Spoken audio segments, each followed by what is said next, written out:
Mesdames et messieurs, bonjour, bienvenue à vous pour cette palabre qui explore l'émergence des jeunes leaders politiques au sein de l'espace francophone. Partout dans le monde, la jeunesse prend la parole pour proposer de nouvelles perspectives de développement, redéfinir les pratiques politiques et façonner de nouvelles dynamiques de pouvoir. Aujourd'hui, nous avons l'honneur d'accueillir des jeunes leaders inspirants qui jouent un rôle clé dans la transformation de nos sociétés. Ensemble, nous discuterons de leur parcours, des défis auxquels ils font face, mais aussi de leur vision pour l'avenir. Et j'ai l'honneur d'accueillir ici même Néné Mariam Kane, co-porte-parole du Parlement francophone des jeunes, étudiante en droit international, engagée pour l'inclusion des jeunes dans les processus décisionnels. Néné Mariam, soyez la bienvenue. Merci. Autre invité, Corentin Melchior, qui lui est co-porte-parole du Parlement francophone des jeunes, engagé dans la défense des droits des jeunes en Belgique et très actif dans l'éducation et la sensibilisation sociale. Soyez le bienvenu, Corentin. Merci beaucoup. Et notre dernière invitée, Madoua Nika Kadé, qui nous vient du Québec, députée de Bourassa-Sauvé à l'Assemblée nationale du Québec, porte-parole de l'opposition officielle pour la jeunesse et l'emploi. Elle est également vice-présidente de la Commission des finances publiques. Bonjour. Bonjour, un grand merci pour l'invitation. Un plaisir partagé. Vous avez le micro, on va démarrer avec vous, oui. Justement, Madoua Nika. On va parler des jeunes qui sont au sein d'instances décisionnelles. Oui. Pourquoi ce choix pour vous ? Selon moi, c'est absolument important d'avoir des jeunes au sein des différentes instances décisionnelles, que ce soit l'Assemblée nationale où je suis élue, mais également autour de différentes tables décisionnelles. Je le dis souvent, moi je crois à la gouvernance inclusive. Donc je crois à une gouvernance où une instance est représentative de sa population, est représentative de ceux qui la composent, de ceux et celles qui la composent. Et le fait d'avoir des jeunes, par exemple, à l'Assemblée nationale du Québec, ça nous permet de mettre de l'avant différentes priorités jeunesse, que ce soit l'équité intergénérationnelle sur le plan des finances publiques, mais également les enjeux de changement climatique. Ça nous permet de penser au déficit d'entretien de nos infrastructures, de penser à très long terme sur ce qui concerne ce qui va concerner l'avenir de notre État, mais également au niveau de l'équité des chances chez les jeunes ici et maintenant. À quel âge, vous avez compris qu'il était important d'entrer au sein de ces instances Moi, en fait, à 18 ans, j'ai pris ma première carte de membre. De mon côté du Parti libéral du Québec, j'ai commencé à m'impliquer dans la circonscription que je représente aujourd'hui, Bourassa-Sauvé, avec l'ancienne députée. Puis moi, j'ai toujours trouvé que la politique, c'était le meilleur vecteur de changement, que c'était la meilleure manière de pouvoir faire avancer différentes propositions. Évidemment, j'ai un biais. J'ai décidé de devenir juriste. Donc, c'est certain que comme avocate, on joue la loi est notre instrument. Donc, certainement qu'on s'imagine que de devenir législateur, c'est la meilleure manière de pouvoir faire avancer différentes propositions publiques. Mais je le crois toujours aujourd'hui que je le suis, depuis 2 ans, législatrice. J'ai toujours trouvé que cet espace de concertation, le fait de pouvoir avoir une idée, de la faire avancer, de se concerter, de voter des différentes résolutions et de s'assurer de les faire cheminer, c'est un élément démocratique qui est puissant, de le faire dans la paix, bien évidemment. Donc c'est absolument puissant. Et jusqu'à présent, j'en vois encore les retombées. Donc, je suis très fière d'avoir commencé à m'impliquer comme ça, dès l'âge de 18 ans, localement, puis ensuite de monter les échelons. Bravo, parce que c'est très courageux. La politique a ses côtés positifs comme négatifs. On viendra sur les défis, bien évidemment. Mais d'abord, une question similaire pour vous, Corentin. Pourquoi ce choix d'être aujourd'hui autant impliqué autour de ces jeunes dans la politique ? Alors, moi, je pense que la jeunesse, elle est profondément attachée à la question politique, même aux questions politiques. Et donc, en fait, il faut lui donner une légitimité. C'est ça qu'elle est en recherche, en réalité. Et ça passe par quoi ? Ça passe justement par des jeunes en politique dite traditionnelle, donc dans les partis politiques, qui donnent à la fois une représentativité accrue et une légitimité. Mais il faut aussi, et c'est ça que je m'attache à cette question-là, c'est valoriser l'engagement politique des jeunes en dehors des structures dites traditionnelles, des structures délibérantes. Et en fait, un engagement associatif, un engagement dans une ONG, c'est un engagement politique. Et je pense que en tant que porte-parole du Parlement francophone des jeunes, il faut mettre l'accent sur les deux, tout simplement. Et ça, je m'en suis rendu compte assez vite parce que depuis que j'ai 14-15 ans, je suis engagé dans le monde associatif et j'en vois vraiment les impacts tant sur le plan local que sur le plan national ou autre. Et pour vous, Néné Mariam, vous êtes co-porte-parole du Parlement francophone des jeunes. Avant de revenir sur votre mission, peut-être parler de votre engagement. Qu'est-ce qui vous a poussé à rejoindre aujourd'hui une instance comme celle-ci? Alors moi, je suis... c'est bien comme ça. Alors oui, moi je me suis engagée parce que je suis sénégalaise. Donc c'est vrai que récemment on a eu des tensions politiques dans notre pays et ça m'a beaucoup éveillée sur ce qu'était la politique et l'importance que ça pouvait avoir pour un pays tout entier, pour toutes les tranches d'âge d'ailleurs. Et j'ai vraiment vu la mobilisation de la jeunesse sénégalaise et vraiment ça m'a beaucoup inspirée. Et donc je pense que mon engagement a été renforcé par cela, mais bien avant j'avais quand même une conscience politique, notamment quand j'étais lycéenne. Mais je pense que oui, les jeunes sont le moteur de toute société, donc ils doivent être, ils sont le présent et le futur, non seulement l'avenir, mais aussi le présent de toute société. Donc je pense qu'ils devraient être pris en compte et c'est pour ça que je me suis engagée, notamment au sein du Parlement francophone des jeunes. Justement, quel est votre rôle au sein du Parlement francophone des jeunes? Alors, avec Corentin, nous sommes les deux porte-paroles du Parlement francophone des jeunes et nous sommes là justement pour représenter la jeunesse francophone. Donc nous avons été à Montréal pour la 10e session du Parlement francophone des jeunes où nous avons été répartis en commissions et où nous avons adopté des résolutions, lesquelles nous allons porter pendant 2 ans et présenter partout où nous serons, notamment au sommet, etc. Et on va présenter ces résolutions-là pour dire voilà ce que pense la jeunesse francophone et on veut que ça soit pris en compte, on veut vraiment être entendu et voilà. Vous avez le sentiment aujourd'hui que vous êtes entendu? On parle effectivement de porter la voix, c'est une chose, mais est-ce qu'il y a véritablement des actes posés derrière pour vous? Vous le sentez? En tout cas, de ma position de co-porte-parole du Parlement francophone des jeunes, je vois déjà que l'Assemblée parlementaire de la francophonie nous donne l'opportunité d'assister à des panels comme celui-ci, d'aller sur des chaînes comme TV5 Monde, d'assister à des symposiums où il y a de grandes personnalités. Donc je pense que déjà c'est une opportunité que je n'aurais jamais rêvé d'avoir si je n'étais pas dans une instance comme celle-ci. Et j'aimerais, en tout cas nous aimerions avec Corentin, profiter de ces opportunités-là pour dire, en tout cas exprimer à notre niveau ce que la jeunesse francophone voudrait, ce que la jeunesse francophone pense. Maintenant, à chaque fois que nous aurons l'occasion, nous ferons notre part, nous présenterons les résolutions comme il le faut. Et voilà, le reste, ce sont les politiques. Voilà. Et comment le Parlement francophone des jeunes, justement, peut renforcer l'influence de la jeunesse francophone dans les prises de décision politiques, notamment, peut-être pour le cas du Sénégal?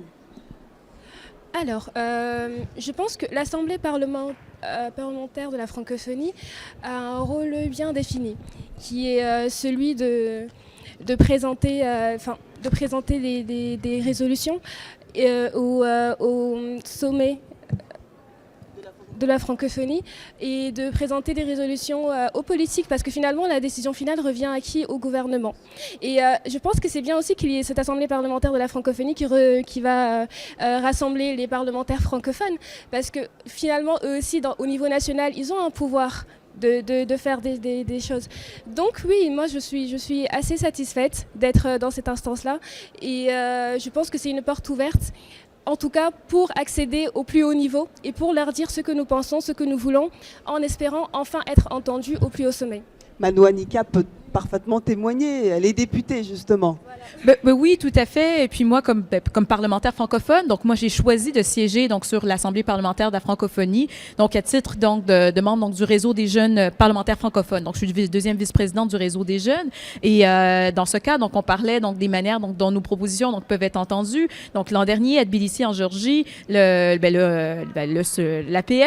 a donné donc le mandat donc au réseau des jeunes de mener les auditions, donc de proposer donc le projet d'avis qui a été présenté hier d'ailleurs donc par le nouveau président de l'APF au sommet de la francophonie sur la mobilité citoyenne dans l'espace francophone. Donc certainement donc pour l'APF, je pense que la réflexion était de se dire qu'il s'agissait donc d'un dossier qui devait être porté par le réseau des jeunes, qui était en sachant que la mobilité donc est un catalyse donc des jeunesses. Hein. On sait que l'OIF il y a plusieurs années donc avait questionné les jeunes sur leurs différentes priorités. Et ce qui était beaucoup ressorti, c'était l'employabilité et la mobilité. Donc donc, à ce titre, nous, comme Réseau des jeunes, mon collègue Pierre-Yves Lux et moi, donc comme co-rapporteurs, nous avons mené ces auditions au cours de l'ensemble de l'année. Nous avons travaillé sur ce projet d'avis qui a été donc déposé donc à Montréal, donc que j'ai déposé à Montréal et qui donc a été présenté aux différents chefs d'État et de gouvernement hier. Donc, on voit l'impulsion du travail des jeunes.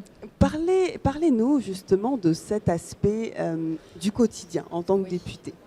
Comment vous réussissez à surmonter les obstacles? Parce que parfois c'est bien beau de dire on laisse la place aux jeunes et finalement quand on est véritablement en train de laisser la place aux jeunes, eh bien on change d'avis et on les pousse de côté. Est-ce que vous avez véritablement vécu cela? En fait, on dit souvent laisser la place aux jeunes, mais en fait, je pense que c'est à nous de prendre notre place parce qu'elle nous revient.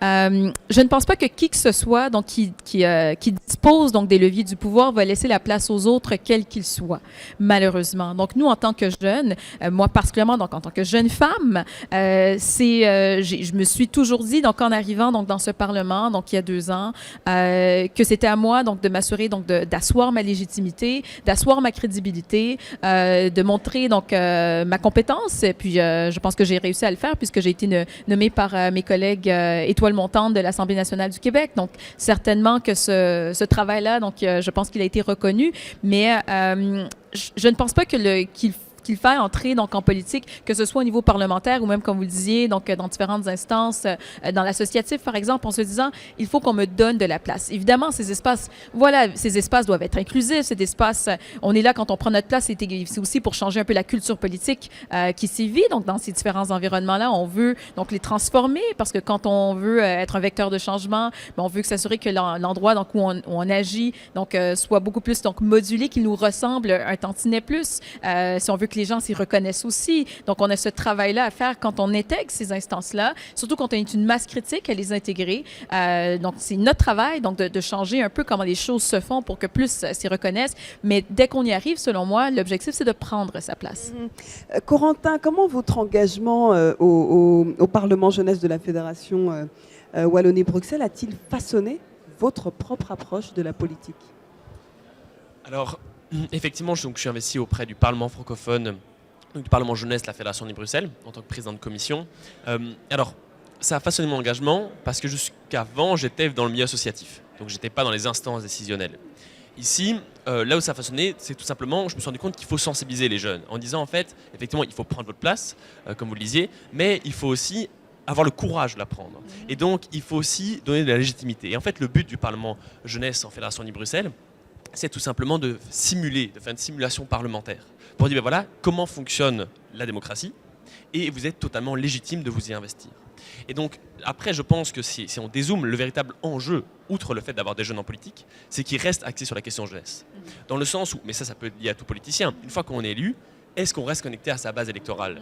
Parce qu'on sait que les jeunes, effectivement, vont voter davantage pour des personnes qui les représentent, qui pensent porter leur voix. Ça, c'est logique. Mais une fois qu'ils sont au pouvoir, de pouvoir continuer d'aller vers eux en disant « Vous m'avez élu, qu'est-ce que vous voulez concrètement ?» Et je pense que ce pont-là, encore bon nombre de démocraties, n'est pas suffisamment renforcé, où on a une bulle un peu excluante au niveau politique, j'ai envie de dire.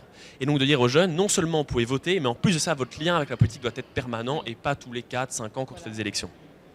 Autre question quand même pour vous, Corentin. Quels sont les changements concrets que vous avez observés dans la manière dont la société belge, et notamment plus globalement la société francophone, traite les enjeux liés à la jeunesse depuis votre implication politique?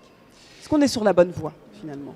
Est-ce qu'on est sur la bonne voie? En réalité, oui et non. C'est-à-dire qu'on a des progrès sur papier. Par exemple, on a Thomas Dermine qui a été nommé secrétaire d'État à 34 ans en Belgique, donc c'est quand même très jeune.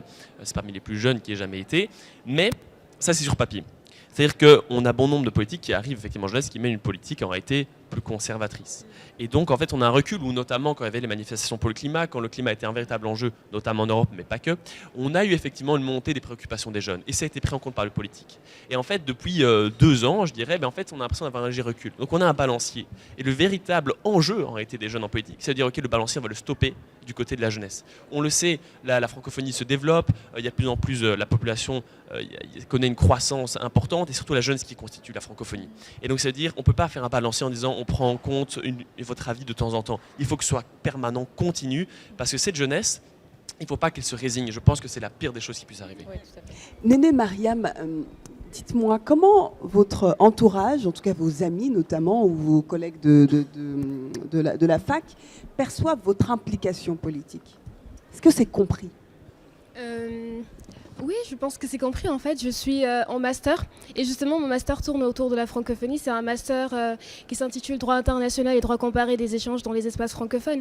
Donc, depuis qu'ils savent que je suis porte-parole du Parlement francophone des jeunes, ils sont tous évidemment très fiers et ils sont beaucoup plus ouverts pour me dire ce qu'ils pensent de la francophonie, ce qu'ils ressentent en tant que jeunes. Et c'est d'ailleurs pour ça que j'ai relevé le problème de la visibilité de la francophonie quand j'étais au symposium. Donc voilà, mon engagement est compris, il est salué, il suscite la fierté. Donc je suis assez contente pour ça. Et j'aimerais vraiment que, en tout cas, que les jeunes qui s'identifient, en tout cas autour de moi, qui me connaissent et qui s'identifient à moi, puissent plus facilement s'engager en politique et se dire « voilà, c'est possible ». Madoua Nika, comment les jeunes du Québec perçoivent-ils votre action et vos priorités, peut-être en matière d'emploi et en matière de développement de la jeunesse? Oui, ben, je dirais en fait, parce que je pensais à la question précédente sur l'implication et comment est-ce que les gens donc, perçoivent donc, l'engagement de Mariam. Et je trouve ça très intéressant parce que je pense que les jeunes de la génération Z sont beaucoup plus politisés plutôt que ceux donc de ma génération, donc la génération Y, que nous l'étions donc au même âge. Donc, je pense que moi, quand j'étais jeune et que j'étais très impliquée, les gens regardaient ça avec une certaine distance. Je pense ils trouvaient ça donc intéressant. Ils ont toujours trouvé très emballant que je m'intéressais donc à la chose politique et que je trouvais important donc que l'espace politique soit le plus inclusif possible, le plus ouvert possible et qu'il y ait cette proximité-là avec les élus parce que souvent donc on a l'impression que c'est très loin de nous. Donc pour moi donc qui vient donc je suis une jeune donc d'un quartier populaire, je trouve intéressant d'avoir donc nos élus très présents. Aujourd'hui, les dossiers que je porte en tant que porte-parole jeunesse, notamment sur la rémunération des stages dans le secteur public québécois, puisqu'ils sont non rémunérés pour la plupart. Donc, ce sont des dossiers qui sont toujours donc très, en fait, en haut des priorités donc des différents jeunes. Je veux aussi revenir sur les propos de Corentin sur la base qui nous a élus. En fait, moi, ça m'a accroché parce que souvent, moi, je viens d'un État où la société est plutôt vieillissante. Il y a un certain vieillissement de la population. Donc, dans les faits, les jeunes ne constituent pas donc une base électorale donc très importante et statistiquement, donc, ils votent moins que leurs aînés. Donc, moi, comme porte-parole jeunesse, mon raisonnement n'est pas de me dire, donc, vous êtes ma base électorale en tant que telle, mais vous êtes plutôt donc ceux que je représente, ceux dont je veux porter la voix, et vous êtes donc les prochaines générations. Souvent, donc, les politiciens de toutes les générations donc, nous disent, une fois élus, qu'ils ne sont pas là que pour la prochaine élection, qu'ils sont là pour les prochaines générations, donc ils veulent donc des politiques à long terme. Moi, comme jeune élu, je sais que moi, ces politiques-là, je vais les vivre. Parfois, donc, en fait, je vois avec certains de mes collègues, je me dis, bon, si je fais mon âge x2, je serai encore plus jeune qu'ils le sont aujourd'hui comme députés à l'Assemblée nationale, comme ministre. Ça veut dire que les décisions qu'ils prennent, donc comme gouvernement, j'aurai à les subir. Donc, pour moi, donc c'est certain que c'est ce que je prends en considération quand je mets de l'avant donc différentes priorités, quand je vais voir donc nos différents organismes jeunesse et j'en fais un devoir donc de demeurer très, très, très proche de leurs préoccupations afin de, oui, donc mener donc mes propres batailles, mais surtout de les écouter. Je trouve ça très important. Donc, souvent, on nous demande donc qu'est-ce que ça prend pour être un élu? Qu'est-ce que ça prend pour être comme qualité pour être élu? Ben oui, il faut toujours être quelqu'un qui est en mode solution, mais je pense que l'écoute, l'empathie, être très présent sur le terrain, c'est aussi une qualité qui est importante parce que parfois, on a l'impression, quand on a soi-même été impliqué dans le milieu associatif par le passé, qu'on connaît ça, mais l'environnement, il est très dynamique, en fait, il n'est pas statique. Donc, quand on s'en éloigne, on peut s'éloigner également donc, des préoccupations de la jeunesse et elle est changeante parce que, comme je viens de le dire, la génération Y et la génération Z, nous ne sommes pas les mêmes et si je ne reste pas proche donc, de vos préoccupations, moi, je vais manquer le bateau comme élu. Corentin, ce qui est intéressant également avec cette implication des jeunes en politique, c'est l'aspect aussi intergénérationnel. Est-ce que vous vous appuyez, est-ce que vous avez un mentor peut-être un peu plus âgé qui vous permette de vous aiguiller lorsque vous prenez des décisions au sein du Parlement francophone ? Alors, au sein du Parlement francophone des jeunes, donc nous, on se réunit tous les 2 ans, on fait des résolutions. Et c'est sûr qu'on est accompagné non pas par des figures politiques, mais notamment par des sociologues qui nous aident en commission à cerner le problème. Ça nous permet surtout à comprendre quelles solutions on peut apporter. Parce qu'effectivement, en tant que jeune, on est le nez dans le problème. Ça, c'est un fait. On a des clés, on a des solutions, mais on n'a pas toujours une analyse fine des choses, ce qui est logique. On a une analyse expérientielle, mais pas une analyse globale. Donc effectivement, c'est important de s'appuyer sur des sociologues. Et moi, en tant que je fais une licence assistant social en Belgique, eh bien, en fait, mes modèles, ce sont les travailleurs de terrain, ce sont les travailleurs sociaux, ce sont les sociologues, les psychologues, qui justement sont un peu trop souvent écartés de la politique, parce qu'on a une politique de plus en plus technocratique, j'ai envie de dire technocrate. Et donc, ce qui est marrant, c'est que parfois, on ne se souvient pas de mon nom, mais on se souvient que je suis assistant social. Tellement c'est rare en politique en réalité. Et ça, c'est parce qu'on parlait, oui, il faut des jeunes en politique, mais il faut aussi regarder quel type de jeunes on est en politique. Est-ce qu'on est personnes de tout âge déjà, premièrement? Est-ce qu'on a des personnes de toute nationalité, de toute origine? Est-ce qu'on a des personnes qui font des études différentes? Parce que bien sûr qu'on a besoin de juristes, bien sûr qu'on a besoin de gens qui font des études de Sciences Po. C'est un fait parce qu'ils ont les clés des compréhensions du monde. Mais il faut de plus en plus faire remonter les acteurs de terrain. Parce qu'un des buts d'être assistant social, travailleur social, peu importe, en contact avec des bénéficiaires, en accompagnement, c'est d'être justement le porte-parole de ces personnes. Donc en fait, mon rôle est double en tant que porte-parole du Parlement francophone des jeunes. Non seulement représenter et porter les résolutions qu'on a été établies, mais aussi en fait porter la voix des personnes que j'accompagne au quotidien dans ma profession, dans ma future profession. Corentin, quelles sont les résolutions que vous avez adoptées lors de la dernière édition du Parlement francophone des jeunes et leur impact potentiel? Et ensuite, Néné Mariam, peut-être vous compléterez. Alors, on a adopté 4 résolutions. Donc en fait, les commissions de l'Assemblée parlementaire de la francophonie, on les reproduit au niveau du Parlement francophone des jeunes. Cette année, on a eu 4 thèmes. La question de la promotion de la langue française, donc ses usages officiels ou plus populaires. La question de l'engagement civique des jeunes. La question de l'encadrement des influenceurs sur les réseaux sociaux. Mais également, dernièrement, la question de la précarité de la jeunesse. Donc ces résolutions-là, elles sont très vastes. Ça peut autant aller sur le fait de mettre en avant et de rendre accessibles des logements sociaux pour les jeunes. Ça peut autant être sur la question de, tiens, est-ce qu'on tient compte des disparités locales au niveau du français? Donc c'est une thématique très large. C'est vrai qu'on s'est un peu répartis pour connaître nos résolutions à fond. Moi, je suis clairement sur la question de la précarité et sur la question de l'engagement civique des jeunes. Et Mariam sur le français notamment. Et donc ces résolutions-là, nous, on les transmet aux parlementaires, au niveau de l'Assemblée parlementaire de la francophonie. Et comme disait Mariam, on est là pour alerter en disant, sur ce sujet clé, voici ce que pensent tout simplement les jeunes francophones. Après, bien sûr, on n'est pas maître de ce qu'ils en font. Ça, c'est le but même de l'Assemblée parlementaire de la francophonie. Mais se dire, il y a une sonnette d'alarme, mais nous, on est là pour, entre guillemets, être les gardiens de ces résolutions en disant, on ne peut pas les oublier pendant 2 ans, on ne peut pas juste les présenter et puis les laisser de côté. Mariam, peut-être un mot sur ces résolutions que vous avez décidé de porter au sein du Parlement. Oui, effectivement. Alors, les résolutions, elles sont au nombre de 4 et il les a bien précisées.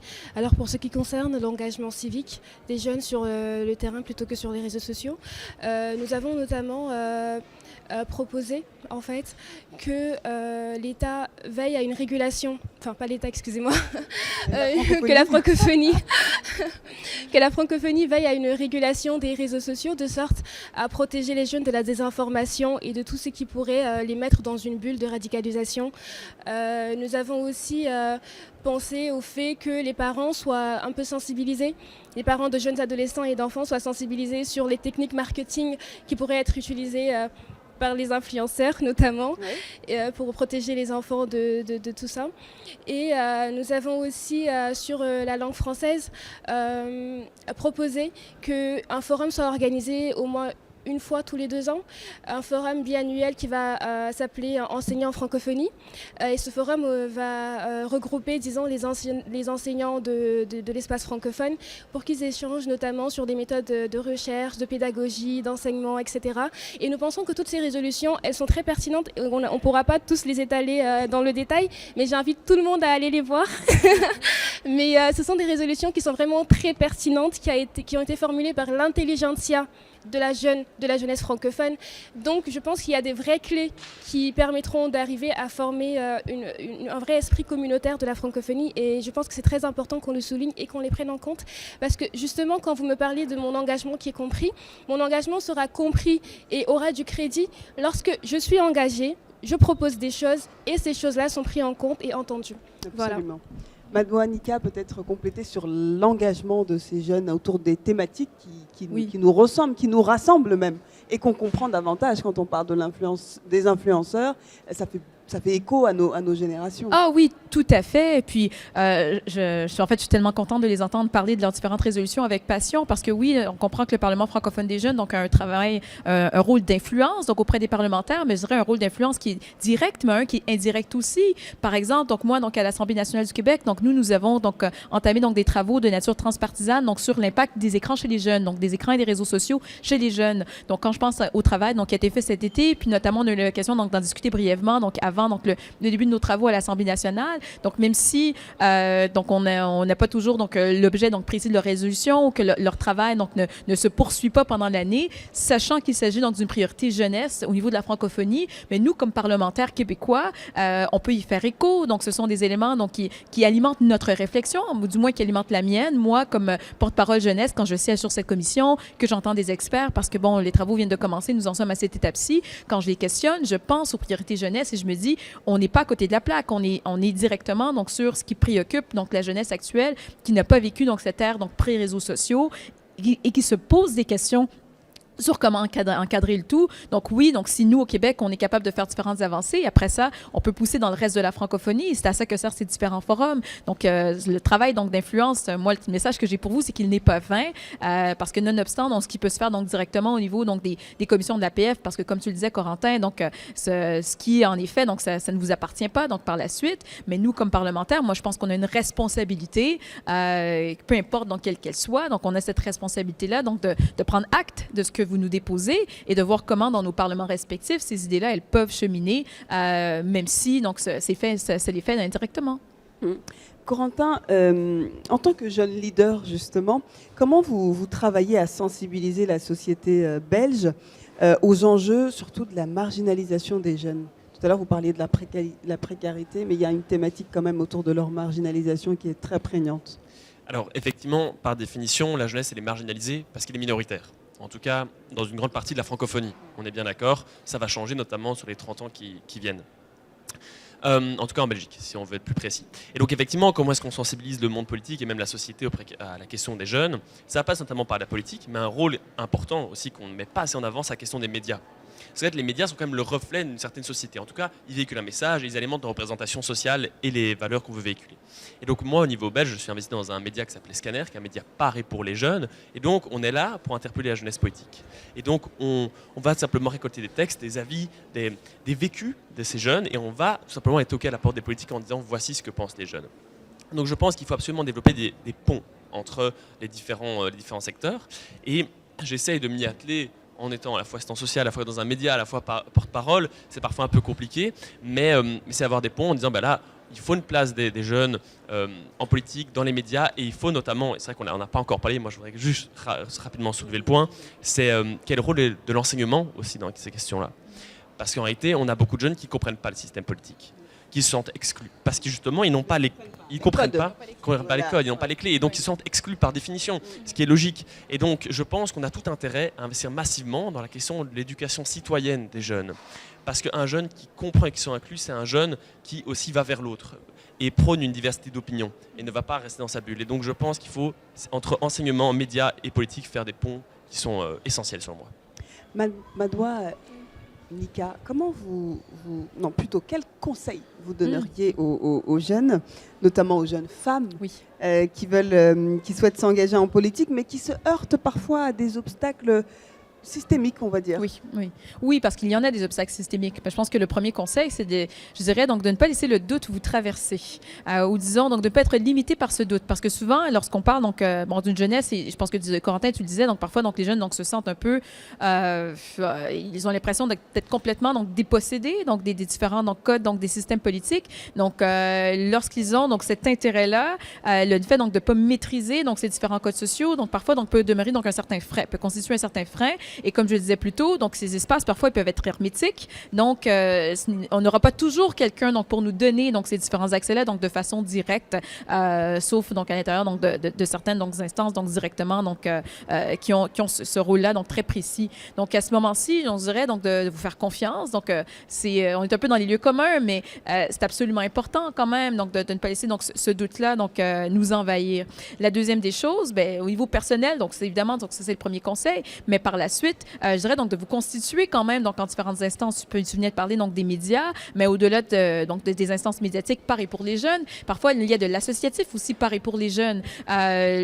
Moi, comme parlementaire, mon rôle, je ne vois pas à l'intérieur donc de l'hémicycle, donc exclusivement. Je parlais donc de l'importance d'être très présent sur le terrain, et je pense que les associations qui existent, qui ne sont pas apolitiques, mais qui sont très politiques, mais non partisanes, qui existent donc à l'extérieur donc de nos cercles aussi, même si moi, mon implication, elle est passée à travers différentes instances partisanes et que ça m'a donné donc tous les différents outils pour être capable de me rendre où je suis aujourd'hui. Mais je trouve que ces instances-là, elles sont importantes parce qu'elles constituent, donc elles aident un peu à cette éducation politique. Et lorsque des jeunes donc s'unissent pour mettre de l'avant différentes priorités, chez nous, par exemple, on a une organisation qui s'appelle Force Jeunesse qui fait exactement ça depuis 20 ans, qui met de l'avant donc différentes priorités jeunesse et qui permet aux parlementaires et à la société civile de façon générale de comprendre les différentes priorités jeunesse. Bien, ça permet d'avoir une espèce d'espace où les jeunes donc, peuvent être compris. Et quand ces espaces-là n'existent pas, mais moi je vous dis donc de les créer tout simplement.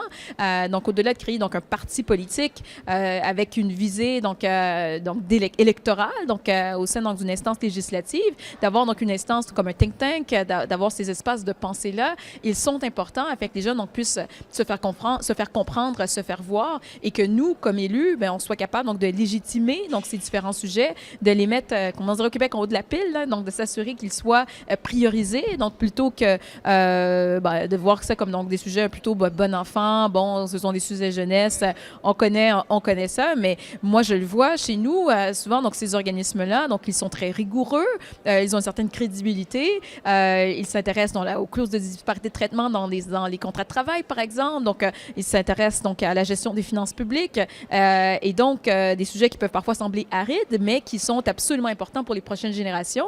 Et le fait d'avoir ce type d'instance-là, mais je pense que ça crédibilise tout l'impact que peuvent avoir donc les jeunes, non seulement comme force vive sur le plan politique, tu le disais tantôt, Mariam, donc il y a une impulsion de la jeunesse, il y a une énergie de la jeunesse, mais au-delà de ça, il y a une intelligence de la jeunesse aussi qui existe, et parfois, si on la sous-estime, on a l'impression, on dit, bon, les jeunes sont l'avenir, il y a quelque chose donc de très un peu condescendant ou de parfois paternaliste avec l'aura donc de la jeunesse, mais au-delà de ça, oui, cette impulsion, elle est là, mais il y a une connaissance, il y a une compétence qui existe auprès des jeunes, et je pense que en fait, vous êtes là et vous le démontrez tout à fait.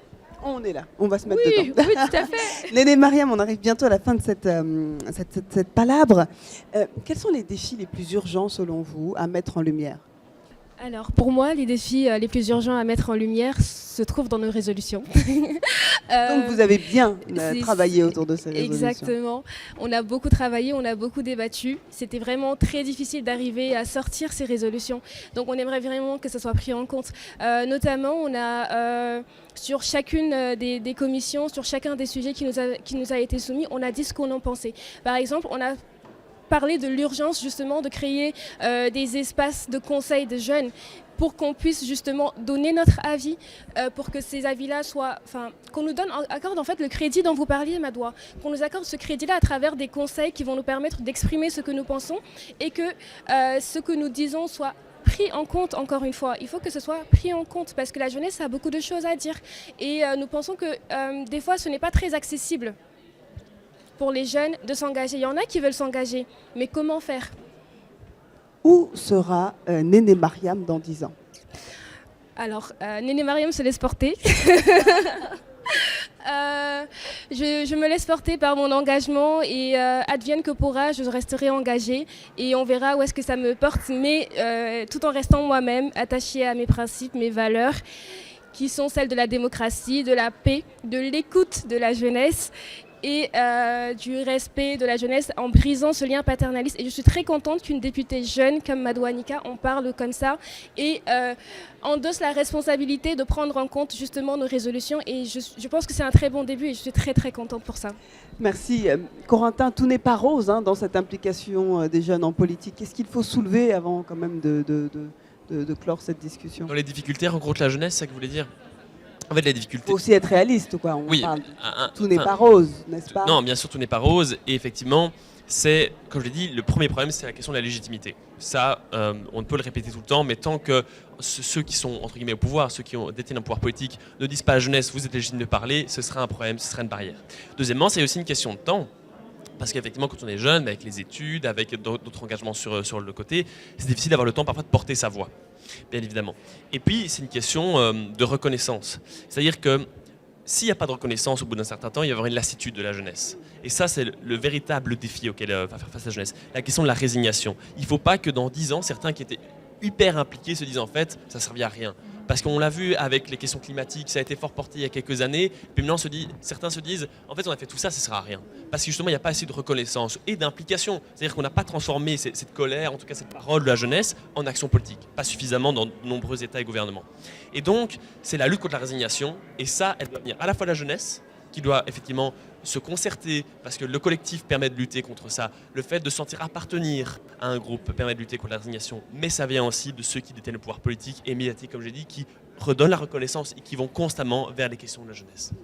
Et quels conseils vous donnez à cette jeunesse justement pour davantage s'impliquer et impacter, non pas que leur pays, mais l'ensemble de l'espace francophone? Mais ça peut être bateau, j'ai envie de dire, mais c'est quand même important, ne lâchez rien. Peu importe, ne lâchez rien. Vous avez votre place, vous avez votre vécu, vous êtes expert de ce que vous savez, vous êtes expert de ce que vous vivez. Et peu importe ce que les autres vont vous dire, peu importe quel regard ils auront sur votre situation, ils ne connaîtront jamais votre parcours. Et donc vous êtes légitime à être orienté par vos principaux valeurs. Et c'est ça qu'il faut garder en tête. Peu importe si je me tape des refus, peu importe si j'arrive pas à avoir l'impact que je veux, du moment que je suis focalisé sur mes principaux valeurs et je sais que je suis légitime, alors mon implication, elle est juste. Manoa, Nika, un mot de la fin? Oh là là, d'abord, je trouve que moi j'ai confiance en notre jeunesse. Je le dis souvent, je trouve que la lassitude est l'ennemi. Et manifestement, donc ici, je pense que sur le plateau, donc on le voit, donc on a une énergie, on est une jeunesse donc qui est puissante, qui est énergique, ça c'est certain, mais qui est tout à fait puissante. Et pour moi, le mot de la fin, c'est sûr, je pense que en fait chaque société, donc elle est portée donc par sa jeunesse, donc qui constitue son avenir, et que ça va toujours être une responsabilité donc des élus de rendre donc nos espaces donc les plus inclusifs possibles, les plus ouverts possibles. Ça va toujours donc demeurer donc notre responsabilité. En fait, il s'agit d'une responsabilité partagée de faire en sorte donc que vous soyez là, donc que votre place donc soit prise pleinement, que vous soyez pleinement entendu. Et je vous souhaite un bon courage dans vos états respectifs et particulièrement aussi au sein de l'APF. Merci à vous, Manoa, Nika. Merci, Néné Mariam également, ainsi que Corentin. Merci. Un grand merci. Je pense que vraiment nos intervenants, par ces échanges inspirants, ont montré tout le potentiel de cette jeunesse. C'est un panel qui montre que la jeunesse a non seulement un rôle à jouer, mais qu'elle est déjà en train de redessiner la politique à travers le monde francophone, qu'il s'agisse de s'imposer dans des parlements nationaux ou de se faire entendre dans des forums internationaux. Eh bien, la nouvelle génération de leaders politiques est bien décidée à faire entendre sa voix et à façonner un avenir beaucoup plus inclusif, beaucoup plus équitable, beaucoup plus durable et beaucoup plus pertinent. Donc, merci vraiment pour cet échange. Et puis, on donne rendez-vous, bien sûr, à nos téléspectateurs, je ne sais pas, à ceux qui nous suivent en tout cas, dans les prochains jours pour continuer de discuter, d'échanger autour de l'implication des jeunes en politique. Je vous remercie.